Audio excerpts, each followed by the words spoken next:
If you want to become a better offlaner, the first thing you should learn is how to adapt your starting items depending on the enemy you're facing. A lot of players buy the same starting items every game without thinking, and that can make the lane much harder than it needs to be.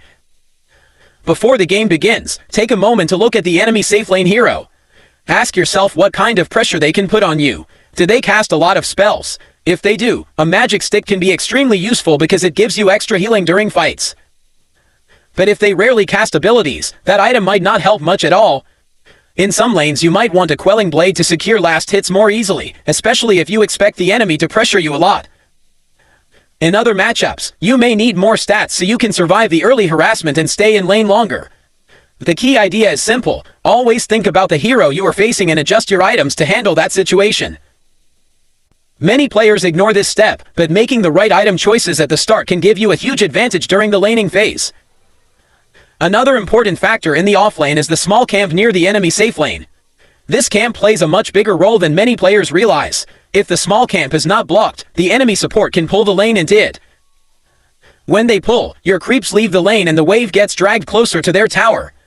This makes it much harder for you to pressure the enemy carry, and sometimes it can even cause you to lose experience and farm. Because of this, blocking the small camp is extremely important for maintaining pressure in the lane. Usually, this task belongs to your position 4 support, since they often place the early ward to block the camp.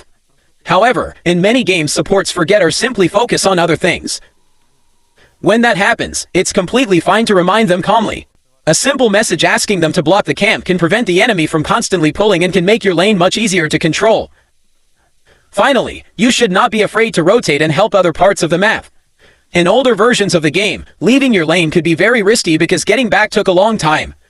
If you rotated to help mid or another lane, you might miss several waves of creeps and fall behind in experience.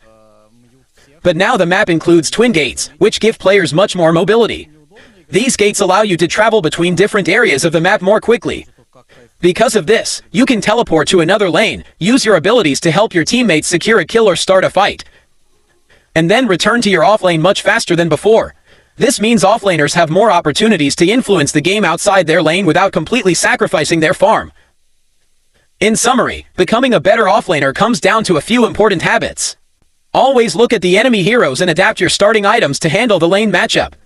Pay attention to the small camp and make sure it gets blocked so the enemy support cannot constantly pull the lane. And take advantage of the twin gates so you can rotate when opportunities appear while still being able to return to your lane quickly. These simple decisions can make a big difference in how successful your laning phase and overall game will be. Please don't forget to like, share and subscribe. Thanks be to God.